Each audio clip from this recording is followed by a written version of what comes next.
La rixe a éclaté ici, dans le hall principal de la gare de l'Ouest. Dans un premier temps, vers 15 h, le ton monte entre un groupe de jeunes et des militaires. La situation en reste là, chacun repart de son côté. Deuxième temps, en fin d'après-midi, les jeunes reviennent voir les militaires pour s'excuser.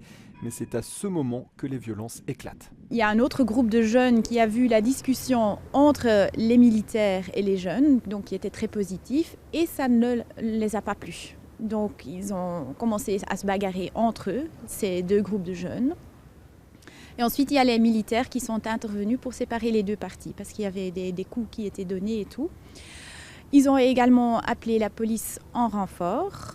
Et à ce moment-là, ils ont été attaqués par les jeunes, les militaires. Un commerçant assiste à une partie de la scène. On a entendu des bruits qui venaient de l'extérieur, donc moi et mes collègues sommes sortis et donc on a vu un attroupement autour d'une personne qui était à terre. Et donc voilà, donc on n'a pas voulu comprendre, on est rentré directement vu que voilà, on était en plein travail. Un jeune est légèrement blessé à la tête après un coup de matraque. Se pose la question du rôle des militaires. Devaient-ils intervenir? Oui, c'est leur rôle, répond-on du côté de la police. Les militaires s'occupent du contrôle statique des gares et des stations de métro sur la zone. Et quand il y a une interpellation à faire, une arrestation à faire, ils appellent la police en renfort.